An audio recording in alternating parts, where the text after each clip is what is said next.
Está começando Bendito Agro. Explicando o agronegócio e suas tecnologias de um jeito informativo e descontraído.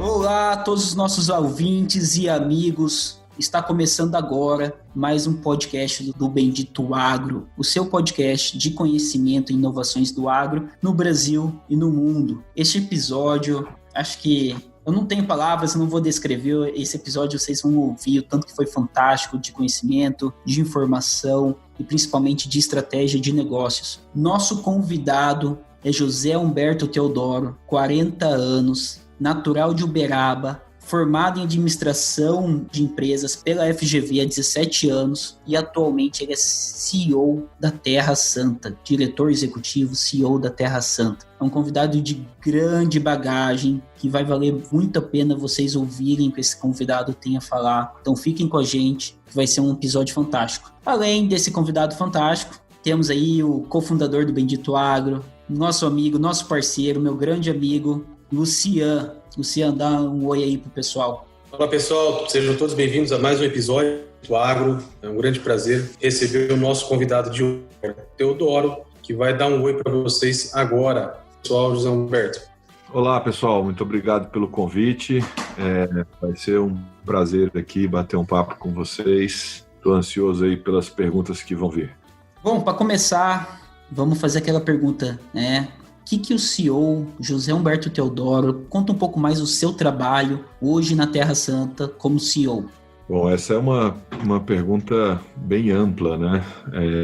Eu acho que a gente tem que tentar entender quais são os assuntos mais relevantes, mais urgentes, montar uma pauta estratégica e perseguir ela. Hoje na Terra Santa, a gente tem 4 grandes diretrizes estratégicas que a gente tem trabalhado e demanda bastante do meu tempo. Uma delas é a excelência agronômica e agrícola, que a gente vem numa evolução muito boa, né? Esse ano é um ano em que a gente bate recorde de produtividade de soja, recorde de produtividade de algodão, então estamos muito felizes aí. Uma outra diretriz é a comercialização e gestão de risco. Essas coisas têm que andar juntas. Então é uma visão de mais longo prazo, uma avaliação do que existe de ferramenta no mercado para a gente poder fazer essa gestão. E aí a gente está falando de derivativos, de mercado futuro, né? E tudo isso combinado e como é que as commodities se relacionam entre si e com a taxa de câmbio, que são os fatores de risco que a gente tem, riscos de mercado, né, que a gente tem na companhia. Um outro vetor que é bastante relevante, que eu tenho investido bastante do meu tempo, é a gestão, aquela gestão de custo, mais aquela disciplina de chegar no final do mês e olhar qual foi a conta que estourou, por que estourou, o que estava planejado, né, e qual é o plano de ação para a gente recuperar. Isso daí a gente avançou bastante na ideia, no modelo de implementar, e agora nos próximos meses aí a expectativa é que a gente consiga avançar bastante na implementação e trazer mais ganhos ainda para a companhia. E o quarto, que é uma jornada longa, é a mudança, é a transformação cultural da empresa. É uma empresa que veio de uma reestruturação muito pesada. Em 2013, a gente plantava mais do dobro da área que a gente planta hoje e o prejuízo daquele ano foi de 240 milhões de reais. De lá para cá, de 2013 até 2017, a gente diminuiu bastante a área, reorganizou as operações e agora a companhia está num outro momento. Um outro momento de olhar para o futuro, de falar em crescimento, de falar em inovação, e isso vai requerer uma transformação cultural muito grande. As pessoas que passaram por tudo isso, né, quando você está numa empresa em que a discussão do fim do ano é quem que a gente vai desligar, né, isso gera uma cultura em que as pessoas acabam se protegendo. Elas constroem ali mini castelinhos para que não sejam elas a pessoa desligada ou o time desligado da companhia, né? isso é muito ruim para cooperação, para cocriação, e o trabalho que a gente tem feito aí nos últimos 2 anos e ainda vai bastante tempo para poder fazer essa transformação é nesse sentido, é ter uma empresa em que as diferentes áreas trabalham de forma conjunta, cooperando entre si para chegar nas melhores soluções, né? Hoje, para a gente tomar uma decisão de comercializar a safra futura, não é uma decisão que o time de vendas toma a decisão de vender a soja sem conversar com ninguém. Ele não pode fazer isso. Para ele tomar a decisão de vender a soja, ele tem que alinhar com o time de compras, porque as coisas têm que acontecer em conjunto, tem que alinhar com o time financeiro, porque isso tem impacto na exposição cambial, e tem que alinhar com o time de inteligência de mercado, que traz a visão do mercado para a companhia. Ou seja, decisões mais estratégicas são feitas com times multifuncionais, pessoas diferentes que pensam de modo diferente e que têm diferentes pontos de vista sobre uma situação.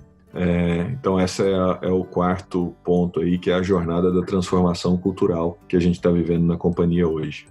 Maravilha, acredito que o seu dia deve ter mais ou menos umas 36 horas então. Eu vou te falar que mudou bastante no momento que a gente está vivendo agora, né? Pré-pandemia era uma coisa, pós-pandemia outra. Você deixa de fazer algumas coisas, né? Mas o dia acaba sendo preenchido com outras coisas. Mas está funcionando razoavelmente bem. Tento manter uma agenda disciplinada aqui e para acudir, inclusive, dentro de casa também. Dá para equilibrar razoavelmente bem, sim. Que legal. Humberto, para quem está nos ouvindo e conhece a Terra Santa e conhece hoje uma das maiores e mais importantes companhias do país, explica um pouco para os nossos ouvintes da Terra Santa, antiga Vanguarda, hoje Terra Santa. Bom, a Terra Santa ela é a fusão de 3 empresas, né? Brasil Ecodiesel, Vanguarda e Maeda. A Brasil Ecodiesel foi criada em 2003, fez o IPO em 2006 e tinha como plano de negócio produzir biodiesel para vender nos leilões da Petrobras. Esse negócio não foi muito bem, a empresa tomou a decisão lá por volta de 2009 de vender os ativos de biodiesel e fez a fusão em 2010 com a Maeda, mudando completamente o modelo de negócio da companhia. Passou a ser uma companhia agrícola, né? A Maeda é uma empresa familiar, fundada na década de 40, bastante conhecida na época por serem bons produtores, grandes e bons produtores de algodão. 1 ano depois, a companhia fez a fusão com a Vanguarda. Vanguarda é empresa também criada na década de 80, familiar, do Otaviano Pivetta, foi o fundador da empresa, e uma empresa que muito agressiva, vinha crescendo muito também. E aí juntou-se a Brasil Ecodiesel e a Maeda e a Vanguarda, e aí sim formou o que é hoje a Terra Santa Agro. Show! Eu conheço um pouco da história da Vanguarda, até porque eu sou de São José do Rio Claro, e um ponto que sempre me deixou um pouco intrigado, e eu também acompanhei dessa transição de Vanguarda para Terra Santa, como foi a decisão, né, de diminuir a área de plantio da época que era Vanguarda? Foi assim, é melhor plantar menos e ter uma maior lucratividade do que plantar mais e ter uma lucratividade menor. Você tem participado dessas decisões? Como é que tem sido essas decisões no seu dia a dia, de tomada de decisão de plantio, de lucratividade, por tamanho de área, por tamanho de empresa? Félix, essa foi uma decisão tomada lá atrás, né? Em 2013, a companhia estava muito endividada, ela estava com um crescimento, de certa forma, um pouco desordenado. Era uma companhia que estava com dificuldade de caixa, né? E aí naquela época teve o aumento de capital, os acionistas se juntaram, colocaram mais dinheiro dentro da companhia. Nessa época entrou um acionista novo, que foi o Gávea, né, o fundo gerido pelo Armínio Fraga, ex-presidente do Banco Central. E aí, também nesse mesmo ano, com a entrada do Gávea e a reorganização dos acionistas, eles decidiram substituir o management da empresa, e foi quando veio o Arlindo Moura para a posição de presidente. Ele era o presidente da SLC até aquele momento. E de lá para cá, de 2013 até 2017, 2018, a companhia entrou numa jornada de reduzir a sua área, né?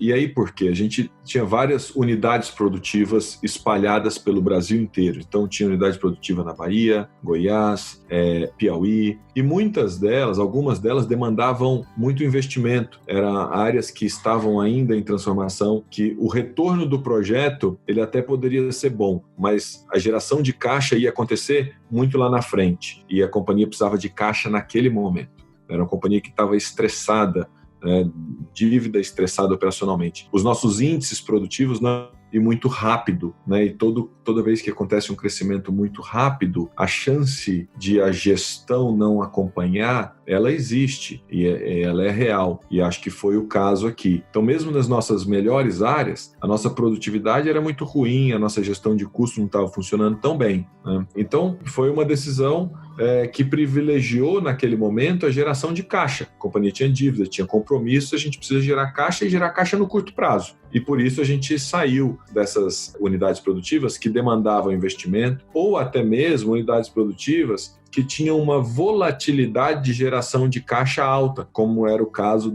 de uma das fazendas que a gente tinha na Bahia, né? O projeto no longo prazo, ele é bom, mas tem ano que a volatilidade climática afeta muito a geração de caixa. Então não dá para a gente precisa de estabilidade de geração de caixa no curto prazo. E as decisões foram tomadas nessa direção. E aí, com isso, a gente ficou com terras só no Mato Grosso, né? Fazendas que demandavam investimento, a produtividade estava baixa, a empresa não tinha dinheiro para preparar o solo da melhor maneira possível nessas fazendas. Então, na hora que a gente sai daqueles projetos, foca nessas fazendas, começa a sobrar um pouco mais de dinheiro, a gente prepara o solo, né? Coloca o nível de fertilidade adequado, a saturação de base adequada, né? E aí sim a produtividade começa a vir e a gente consegue, com o mesmo custo, ter uma lucratividade muito melhor, porque a produtividade subiu muito. E o momento que a gente está hoje, né, é um momento em que a geração de caixa operacional, ela está muito boa. Quando a gente compara, inclusive comparando com os outros produtores da região, a gente está num nível muito bom. A gente tem muito cuidado e olha sempre o retorno sobre o capital investido. Então, aquele negócio de colocar um pouquinho de adubo a mais no solo para poder garantir, a gente não vai fazer isso daí. A gente vai colocar o tanto que precisa. E para colocar o tanto que precisa, a gente precisa saber com precisão quanto precisa. Então precisa de boas análises, bom time técnico, né? Pessoas extremamente qualificadas. Esse é o nível que a gente está hoje quando a gente está falando de planejamento agrícola, né? E agronômico da companhia. Fantástico. E comentando um pouco da companhia em si, eu venho atendendo grandes grupos, já tem 4 anos que eu atendo grandes grupos e o Luciano trabalha em um grande grupo. Como que hoje existe alguma estratégia que você foca no valor da ação da Terra Santa, ou hoje as estratégias são 100% focadas dentro da empresa? E isso sempre foi uma dúvida, porque hoje, quando um produtor normal, eu venho de uma família de produtores, você pode tomar um risco, você não foca na geração de caixa, você não pensa no fluxo de caixa ou em dividendos, você pensa no futuro, em crescer daquela sua forma como um produtor tradicional faz. Como que hoje uma empresa que tem ações na bolsa, uma empresa agrícola, e você também já foi diretor executivo da Brasil Agro, que também tem ações na bolsa, como que hoje essas empresas, Terra Santa, citando até um pouco de como foi, um pouco da experiência da Brasil Agro, elas têm que agir diferente, como que elas fazem essa estratégia pensando nelas, mas também pensam no impacto do resultado do segundo trimestre, igual eu vi você postando no LinkedIn. Como que é essa diferença? Olha, não tem uma resposta correta, né? Tem alguns gestores que fazem a gestão de fato muito de olho no que o mercado espera, né? Não é o nosso caso e não é o que eu acredito. A gente tem que fazer sim a gestão pensando no acionista, não no preço da ação. E o preço da ação, que são coisas distintas, né? É claro que você fala assim, não, mas se o preço da ação subir, o acionista ele vai estar ganhando. Não necessariamente, e não o máximo possível. É claro que ele vai estar ganhando, mas não poderia, às vezes, estar ganhando mais, né? O que eu quero dizer com isso? Às vezes tem decisões que elas são as melhores decisões para o acionista e para a companhia no longo prazo, né? Mas o mercado não vai perceber o impacto dela hoje. E às vezes tem decisões que são muito boas no curto prazo e o mercado vai perceber isso, mas no longo prazo não necessariamente são as melhores decisões. Então a gente está olhando para a companhia, né, para os acionistas da empresa, pensando no longo prazo da companhia. Quando eu falo que lá, né, na 2013, 14, 15, a gente privilegiou a geração de caixa de curto prazo, a gente estava pensando no longo prazo, porque a gente tinha compromissos de curto prazo. Se a gente não organiza a companhia para gerar caixa no curto prazo, para honrar os seus compromissos de dívida, de juros, de pagamento, de amortização de dívida, né, a companhia ficaria insolvente. Né? E aí não adianta você falar de longo prazo se você tem uma companhia insolvente. Então você tem que balancear as coisas. Então a melhor estratégia naquele momento era gerar caixa no curto prazo para garantir que a companhia não morra pelo caminho. Bom, isso foi feito, foi bem feito, né? Agora a gente está no momento em que a gente tem que privilegiar ainda reduzir o endividamento, ainda é uma dívida alta, então a gente vem reduzindo ele aí todo ano, na casa de uns 20 milhões de dólares por ano, nos últimos 2, 3 anos, né? E olhando outras estratégias até para poder acelerar, como por exemplo o aumento de capital que a gente fez no ano passado e que teve junto um bônus de subscrição, ou seja, tem mais 100 milhões de reais para entrar no caixa da companhia dos acionistas no ano que vem, já está encomendado isso daí, né? É claro que depende um pouco do preço da ação, mas a ação está bem acima do nível de exercício, então a gente está contando que isso daí vai acontecer, né? E a gente está olhando para o longo prazo, né? Qual é a transformação estrutural que está acontecendo no setor? Como é que vai estar o setor daqui a 10 anos? Né? Como é que a Terra Santa consegue gerar valor para o setor? A gente teve uma discussão muito grande dentro da companhia e junto com os líderes da companhia de qual era o nosso propósito como empresa, né? E dessa discussão saiu a missão da companhia, que é inovar a gestão da produção agrícola. Num setor muito antigo, que é o setor agrícola, né, a gestão da produção agrícola ainda é um negócio muito novo, porque é um setor em que a maior parte dos produtores são familiares. E a gestão é aquela gestão do dono. O dono é que conhece, ele sabe quanto produziu naquele talhão, qual foi a variedade de soja que ele plantou, né? A informação está na cabeça dele, não é nem que está no caderno, no Excel também está na cabeça do produtor. Não é o produtor que planta 300, 400, 500 hectares. São desses produtores que é feita a produção do Brasil. Né? E quando a gente está falando de um produtor do porte da Terra Santa, né, você já está falando de um porte de empresa. Né? E esse é um negócio novo. Se você pegar e olhar 15 anos atrás, né, 10 anos atrás, as empresas que cresciam e que estavam grandes, elas cresciam alavancando e não era um crescimento sustentável. Em algum momento, elas acabavam entrando em dificuldades. E assim foi o caso, por exemplo, da Maeda e da Vanguarda, que foram as duas empresas que geraram a Terra Santa hoje. Né? Empresas que cresceram muito, mas o seu crescimento não estava baseado em boas práticas de gestão de alta produtividade. Ele estava baseado numa alavancagem de capital. E isso não dura para sempre. Né? Hoje, a situação é completamente diferente. Você tem aí, fácil, mais de 10 empresas que faturam aí de 300, 400, 500 milhões para cima.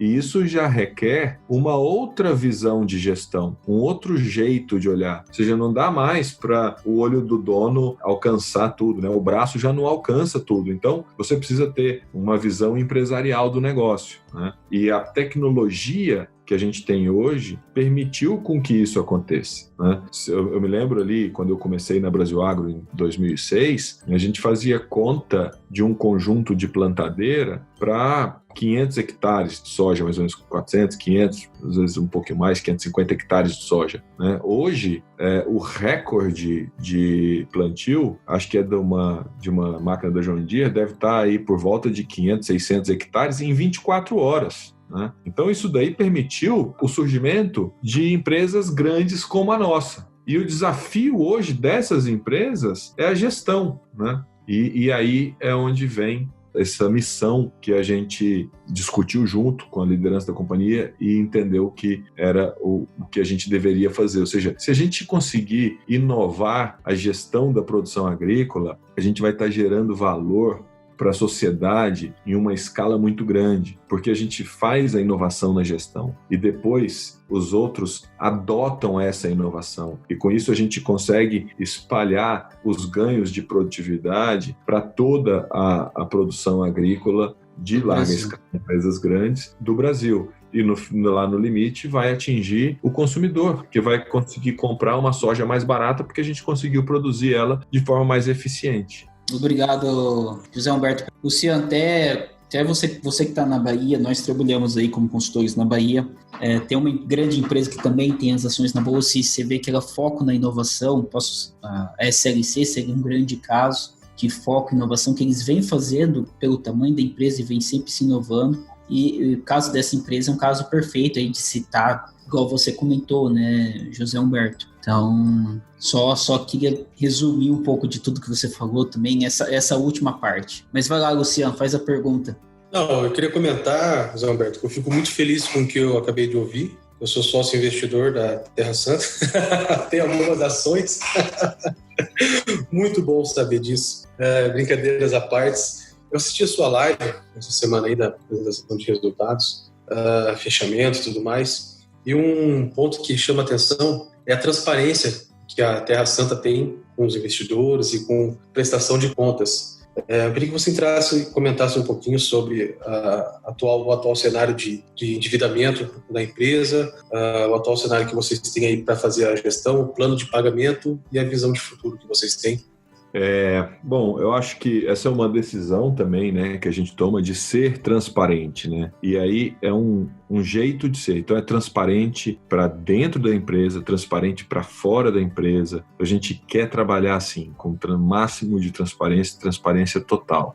Então não tem assunto que vai vir ou pergunta que vai vir para mim que eu vou ali desviar ou jogar debaixo do tapete. Se tiver um problema, eu vou ser o primeiro a falar, olha, temos esse problema. E eu quero que os acionistas saibam que ele tem esse problema, para ele poder decidir. De repente, ele não quer mais ser acionista da companhia com um problema que surgiu agora. E eu preciso contar isso para os acionistas. Eu tenho esse dever fiduciário de fazer isso. E é assim que a gente está lidando com isso.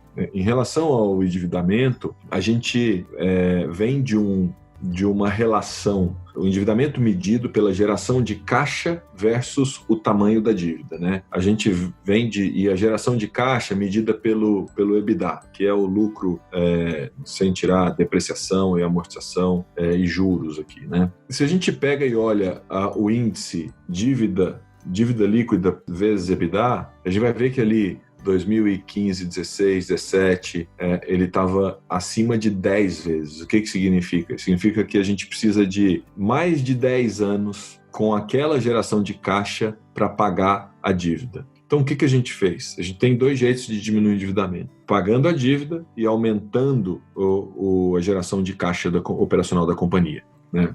E foi exatamente o que a gente fez. Então, a gente colocou o foco em aumentar o retorno sobre o nosso capital investido. O maior capital investido que a gente tem é a terra. Então, a gente precisa rentabilizar isso, a gente precisa fazer essa terra gerar caixa. E, por causa disso, a gente tomou a estratégia de crescer a área de algodão sobre a área de milho. Ou seja, a gente está aumentando a área de algodão e diminuindo a área de milho dentro da nossa área própria. E a gente também tomou a decisão de plantar o máximo de segunda safra possível, né? Mesmo que custe um pouco mais por uma necessidade um pouco maior de máquinas, né? Mas no final o retorno sobre o capital investido era melhor e a geração de caixa também era melhor. Então a gente aumentou a geração de caixa e a gente foi diminuindo a dívida em dólares, mas a maior parte da nossa dívida está dolarizada. Então, quando o real sobe muito, igual aconteceu agora, a nossa geração de caixa ela é impactada, mas a dívida também é impactada, né? Então, a gente tem que olhar, a nossa dívida ela aumentou do ano passado para esse ano em reais, mas ela diminuiu em dólares. Esse no final do dia, isso é o que a gente olha, é o que importa. E hoje a gente tem aí uma geração de caixa comparada com o endividamento, mas na casa de 4 vezes, né? Já melhorou muito o número. Ainda não é o número que a gente quer, não é o número ideal, ainda é um número muito alto, né? Basicamente assim, a foto, ela não é uma foto bonita, mas se você olhar o filme é fantástico. E é importante olhar o filme porque ele te ajuda a projetar, né? A gente está no meio do filme, a gente não acabou ele. Então, o que vai acontecer para frente? Então, a gente olha a jornada que a gente fez até aqui e o que esperar daqui para frente. Então, para falar um pouquinho para frente, né? Em 2018, a gente renegociou a nossa dívida financeira com o Itaú e com o Bradesco, são os 2 maiores credores nossos, alongou a dívida, diminuiu o custo dela, e para diminuir o custo da dívida, diminuir a taxa de juros que a gente paga, né? É porque o próprio banco já estava enxergando, a gente já tinha dado sinais de que o nosso risco de crédito estava menor. E ele estava menor por quê? Porque a gente estava fazendo a nossa tarefa de casa, a gente estava gerando caixa, né? Então, com isso, a gente diminuiu o custo da dívida também. E nessa renegociação, a dívida, ela cabe dentro do nosso fluxo de caixa. Esse foi o plano. A gente montou todo um plano, né, em que a geração de caixa era suficiente para a gente ir amortizando essa dívida e reduzindo o endividamento, né, ao longo dos anos. E isso se mostrou verdade, foi o que aconteceu em 2018, foi o que aconteceu em 2019, é o que está acontecendo agora em 2020. Né? Então a gente está bastante confiante de que no plano base, né, sem usar nenhuma outra alternativa de acelerar a desalavancagem, e existem outras, eu posso falar um pouquinho com vocês sobre isso, a gente está bastante confiante que num prazo aí de 3, 4, 5 anos que seja, a gente vai chegar no nível de endividamento, que é um nível de endividamento adequado para a companhia. Agora, se a gente quiser acelerar isso daí, aí tem outras alternativas, né? Como, por exemplo, a gente tem cerca de 2 bilhões de reais de terras, né, na companhia. E a nossa dívida financeira é em torno de 1 bilhão de reais. Ou seja, se a gente vende 500 milhões de reais de fazenda e faz uma venda e arrenda de volta para não diminuir a nossa área, o nosso core business é a produção agrícola, então a gente precisa continuar produzindo. Então seria uma venda com arrendamento, e usa esse dinheiro para pagar o endividamento, a gente acelera esse negócio. Agora, claro, vender uma fazenda, né, depende do mercado, depende de ter o comprador, e já diminui a liquidez quando eu não estou disposto a vender para um comprador que quer a área para ele mesmo produzir, então diminui um pouco o universo, limita, mas a gente está entrando num momento muito positivo para o setor, né? Estamos entrando nas rentabilidades esperadas, olhando ali os preços de mercado de soja, de milho, de algodão, eles são muito positivos. E isso faz com que a área, né, quando o lucro da soja está muito alto, a área de soja do Brasil ela aumenta, né, ela acelera o ritmo que ela tem aumentado ano a ano. E quando ela acelera, o mercado de terra ele inflaciona, ele vem. Né, porque basicamente é o seguinte, o produtor que está lá, planta 1.000 hectares, ele quer aumentar a área dele, ele tem que comprar um vizinho, ou arrendar,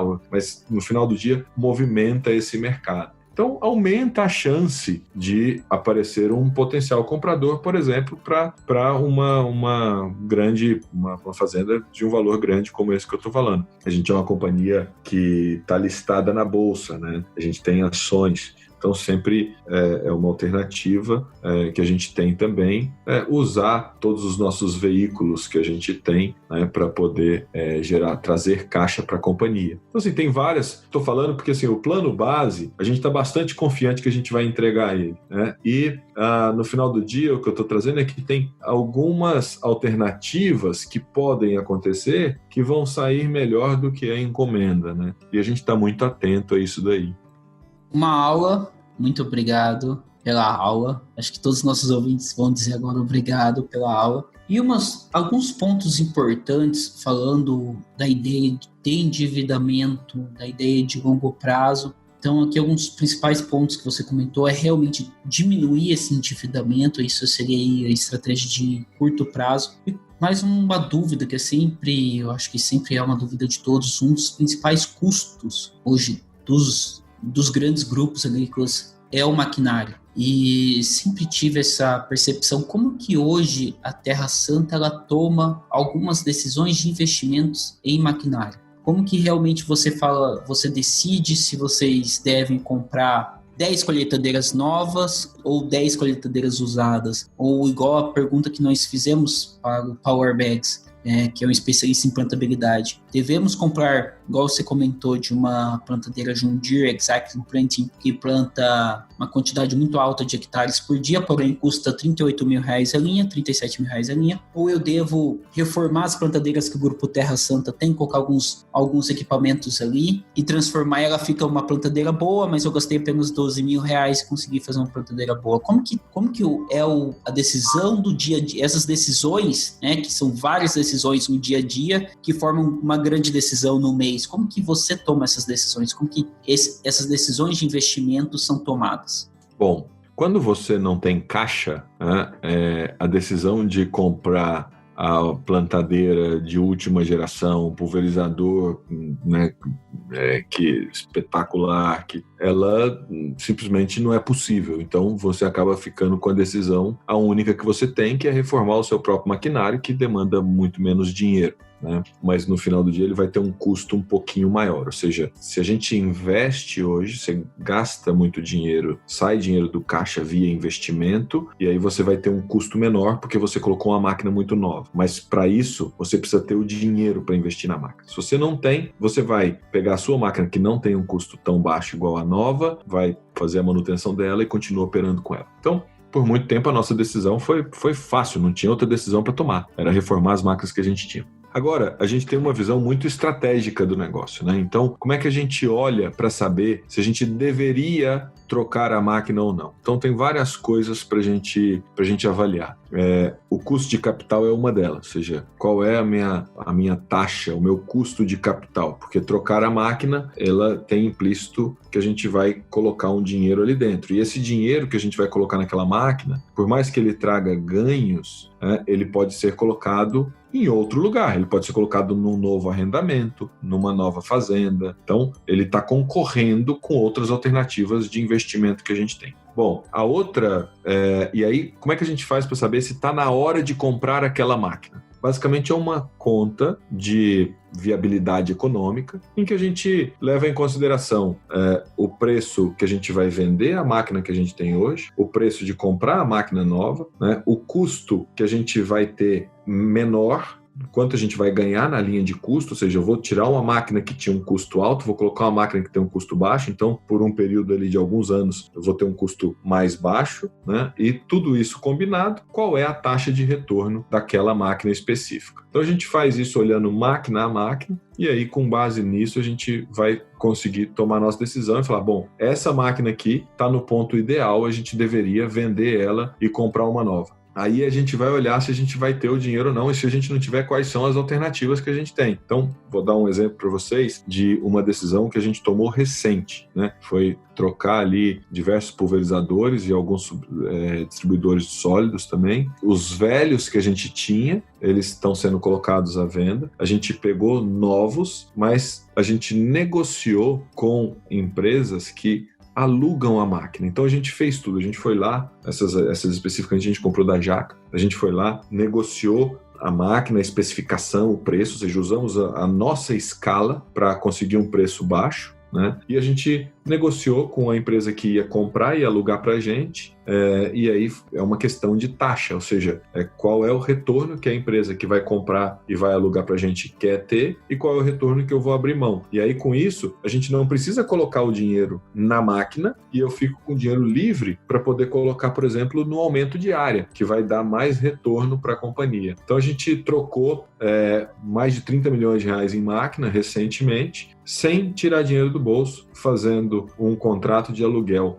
né, com uma outra empresa. A gente triangulou 3 empresas. Então foi a empresa que vendeu as máquinas, a empresa que alugou e a Terra Santa. Maravilha, José Humberto. Falando um pouquinho de números, você comentou sobre a terceirização. Hoje, se você puder elencar alguns números para nós, como tamanho de área, quantidade de soja, quantidade de algodão, quanto de mecanização própria vocês têm, quanto que isso é terceirizado e, na sua visão, o que vale mais a pena? Ter a manutenção própria, ter a manutenção terceirizada? Qual que é o caminho que vocês vão tomar? Acho que não tem um caminho terceirizado é melhor do que próprio e próprio é melhor do que terceirizado. Essa não é uma discussão que tem uma resposta única para a companhia como um todo, tá? Em alguns processos, terceirizar vai fazer mais sentido, em outros não. Então, por exemplo, colheita de soja, se a gente tiver a máquina que colhe soja, ela vai colher a soja da nossa fazenda e vai parar por ali, porque não é o nosso negócio ficar colhendo soja para os outros e tal. Se eu pegar e terceirizar, eu vou contratar uma empresa ou um produtor que ele colheu lá na região sul, ele colheu a soja no Paraná, depois ele está colhendo no Mato Grosso e depois ele vai colher ainda lá na Bahia. Então a produtividade da máquina dele fica muito maior do que a minha, se eu tiver máquina. Então ali faz sentido a gente terceirizar boa parte da nossa colheita. E tem alguns outros pontos também, por exemplo, hoje a gente terceiriza uma boa parte da colheita de soja e a gente também terceiriza bastante da colheita de algodão. E aí o racional da colheita de algodão já não é o mesmo da soja, né? É aquela decisão de trazer o maior retorno pelo capital aplicado que a companhia tem. Então, a gente tinha um determinado dilema, a gente já entrando também na número de hectares plantados, né? Falando aqui um pouco do algodão, a gente estava ali plantando cerca de 30 mil hectares de algodão, 28 mil hectares de algodão, se não estou enganado, e a gente tinha 12 máquinas de rolo e várias máquinas de cesto que demandam uma mão de obra muito maior do que a máquina de rolo, né, que são as máquinas mais modernas. E ali a gente estava numa encruzilhada, porque a gente precisava aumentar a área de algodão para poder aumentar a geração de caixa da companhia e diminuir o endividamento, mas para aumentar a área de algodão a gente ia precisar de mais algodoeira e ia precisar de máquina para colher. E cada máquina de colheita de algodão, né, custa $1 milhão, essa máquina nova, essa de rolo, né, que eu estou falando. E a gente não tinha esse dinheiro. E aí, como é que a gente faz para aumentar? Então a gente vai ter que buscar terceirização. E foi o caminho que a gente resolveu ir. Então a gente vendeu as máquinas de cesto, porque coloca uma pressão muito grande na gestão dentro da fazenda, é muita gente durante a colheita, né? E é complicado, alojamento, refeição, você organizar e lidar com tudo isso. Então a gente decidiu ficar só com as máquinas de rolo e então a gente tinha 12 máquinas de rolo. E só. E que 12 máquinas de rolo deve ser o suficiente ali. A gente deve colher com essas máquinas nossas cerca de 20 mil hectares, 18 mil hectares, não muito mais do que isso.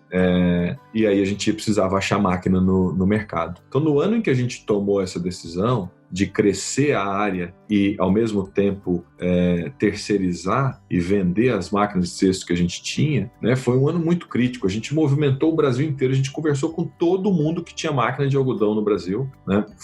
A gente conseguiu passar, conseguiu colher, foi um ano difícil. Tinha hora que o algodão chegava, estava faltando a máquina que a gente tinha contratado, ainda não tinha chegado na fazenda, né? Foi uma colheita dura, mas no final as coisas funcionaram bem e a gente conseguiu colher, a produtividade foi ótima, funcionou super bem e a gente rompeu essa barreira que a gente não podia crescer a área. E aí a gente aprendeu a colher o algodão com máquinas terceirizadas. Então, essa safra, por exemplo, a gente deve estar terminando a colheita entre hoje e amanhã. No ano passado a gente foi até dia 6, 7 de setembro, ou seja, estamos terminando 15 dias antes, com as mesmas 12 máquinas próprias e com diversas máquinas de terceiros colhendo para a gente. Isso traz uma otimização muito grande, porque tem momentos em que tem 50 máquinas na fazenda e tem momentos em que vai ter só as nossas 12 máquinas na fazenda. Então, e vai ter momento que vai ter 20 máquinas. Então, a gente ajustou a nossa necessidade de colheita com a disponibilidade de máquinas, de vizinhos, de prestadores de serviços, essas pessoas que a gente tem um acordo comercial, e com isso a gente conseguiu colher em muito menos tempo. E quando você colhe o algodão em menos tempo, o seu algodão está muito menos exposto ao risco de tomar uma chuva e você perder qualidade e produtividade, porque o algodão molha e se ele cai no chão, você perdeu o algodão. Então a gente está conseguindo, com um tempo muito mais curto, tirar todo o nosso algodão do campo e fugir desse risco, por uma decisão estratégica de terceirização que foi fundamental para permitir que a gente crescesse a área de algodão. E a gente está indo agora, na próxima safra, para mais de 43 mil hectares de algodão na companhia. José Alberto, falando um pouco de algodão e soja, hoje o preço da soja disponível no Mato Grosso está R$ 119,00, soja disponível, sendo que a arroba da pluma está R$ 97,00. Isso realmente é um marco histórico. como que a pluma, né? Hoje estamos falando de R$22, R$23 de diferença de um preço de uma saca de soja para uma arroba de pluma de algodão, sendo que o algodão tem um custo muito maior, 3, 4 vezes maior que a soja para se plantar e colher. Como que você, como CEO de uma empresa que vai plantar 43 mil hectares de algodão, vem manejando para manter a lucratividade no algodão? E como que isso acontece por causa do preço mais baixo, do custo de plantio, custo de colheita? Como que você, indo para 43 mil hectares, está manejando tudo isso para manter o lucro e continuar crescendo a lucratividade dentro da Terra Santa? Bom, uma primeira decisão que a gente tomou foi que a área de algodão ela não concorre com a área de soja. O Mato Grosso permite a gente fazer isso, a gente tem a tecnologia dominada para fazer isso. Então, a gente está plantando soja em 100% da nossa área, e aí assim que a gente começa a colher a soja, a gente planta o algodão na sequência. Então, o que isso traz é uma limitação em relação à soja. Em vez da gente usar variedades mais tardias, a gente acaba usando variedades mais precoces. E com a tecnologia atual, sem perdas significativas de produtividade. Então, aquilo que a gente perde na soja por usar variedades mais precoces em vez de usar variedades mais tardias, é muito pouco, próximo, dependendo das condições climáticas do ano, vai ser zero. Pode ser que tenha um ano um pouquinho mais duro e aí você tem, assim, uma pequena perda, mas ela é muito pequena, perto do que você ganha em poder fazer uma área de algodão em cima da área de soja. Então, hoje, a nossa área de soja é pouco mais de 80 mil hectares e a gente está indo para mais de 43 mil hectares de algodão. Ou seja, estamos indo aí para 55% da nossa área plantada com soja e algodão. E depois tem mais uns 20 e poucos por cento da nossa área que está plantada com soja e milho. E o restante é a área que a gente precisa fazer alguma intervenção para poder recuperar a fertilidade do solo. Então, não tem essa competição aí que você está colocando e que existe em outras regiões do Brasil. Quando você está na Bahia, você não tem essa opção. Ou você vai produzir a soja ou você vai produzir o algodão, né? Então, primeiro, já não tem essa competição. E segundo, tipicamente, a gente está hoje num momento em que a margem do produtor de soja está muito alta, né? Mas o normal, o padrão, né, quando você olha o histórico como referência de padrão, é você ter margem de lucro semelhante entre soja e algodão, né? Então, vou dar números aqui. Margem de lucro, depende do lucro que você está falando, se é o lucro líquido, se é o lucro bruto, se é o EBITDA, mas vamos por simplicidade. Vamos trabalhar lucro líquido. É mais complicado. O lucro líquido tem juros, tem uma conta. Vamos, por simplicidade, trabalhar. Vou falar um lucro mais genérico aqui. Se a margem, mais ou menos 30% para a soja e para o algodão também, tá? E aí, na soja, historicamente, você tem um faturamento que é cerca de 3 vezes menor do que o do algodão. Então, se você fatura 4 mil reais por hectare na soja, o algodão é mais ou menos 12 mil reais. E a margem de lucro dos dois, ela é semelhante, historicamente, né? Então, o algodão gera muito mais caixa do que a soja, pelo mesmo hectare. Ele gera 3 vezes mais caixa do que a soja, pelo mesmo hectare, tá? Hoje, no momento que a gente está vivendo, atual, ele não gera 3 vezes mais, porque a soja está com a margem muito alta. O algodão está com a margem boa, mas a soja está com uma das melhores margens que a gente já viu. No período histórico que a gente analisa, a safra 2021 vai ser a melhor margem, né, do produtor de soja. Talvez em 2002, quando o Lula entrou na presidência e o dólar foi para R$4, acho que aquele ano é possível que a margem do produtor de soja tenha sido maior, né? Mas foi 2002, 2003 e depois o melhor ano é possível, eu acho que já é esse que a gente está entrando aqui. Então, soja está, de fato, num momento muito positivo. O algodão não. O algodão está num momento bom, mas não é o melhor que a gente já viu no período histórico. Mas ele está perto de um dos melhores aí do período histórico, né? Então, por conta disso, você tem um momento em que a soja está muito boa e o algodão está bom. E aí, quando você está falando de áreas, por exemplo, na Bahia ou no Piauí, em que um concorre com o outro, né, talvez o produtor ele tome a decisão de ir um pouco mais para a soja e um pouco menos para o algodão, porque ele está olhando a margem também e não a geração de caixa, né? A soja, você tem um faturamento menor do que o algodão, mas também você coloca muito menos dinheiro, o custo também é muito menor do que o do algodão, né? Bom, então é assim que a gente, na verdade, esse não é um dilema para a gente, é um dilema que a gente resolveu falando assim, vamos ficar com a soja ou com o algodão? Não, a gente vai ficar com os dois. Legal, Humberto. Obrigado por toda a explicação. Eu acho que quem ouviu o podcast vai sair quase formado em administração e gestão de empresas. Imagina a bondade de vocês. Isso aí.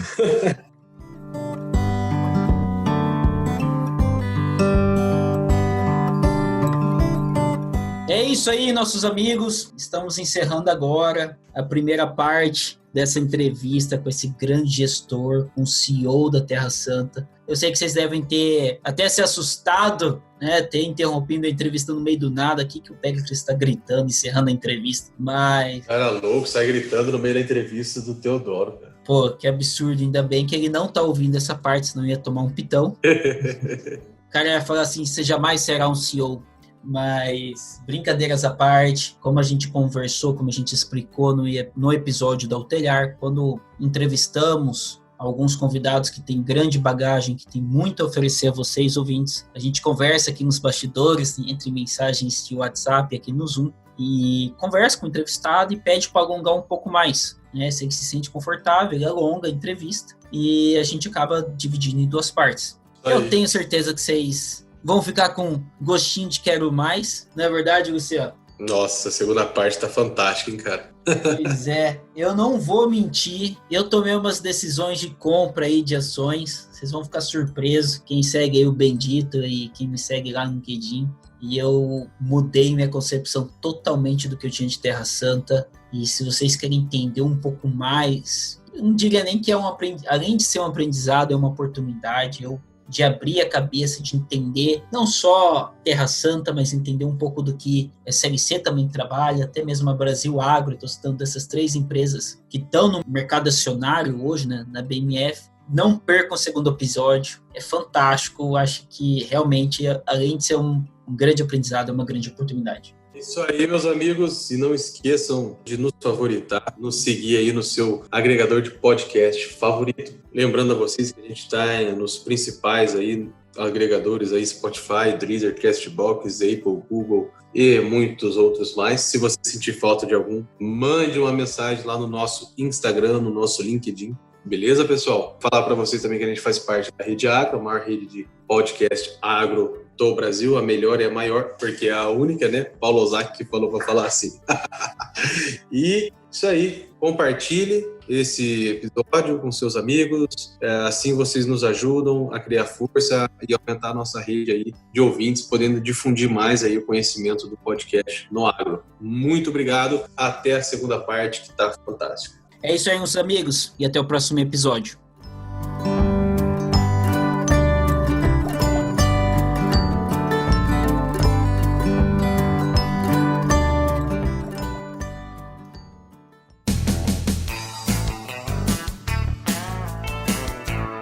Você ouviu Bendito Agro. Acompanhe o nosso programa nos principais aplicativos de podcasts e fique por dentro das tecnologias envolvendo o agronegócio.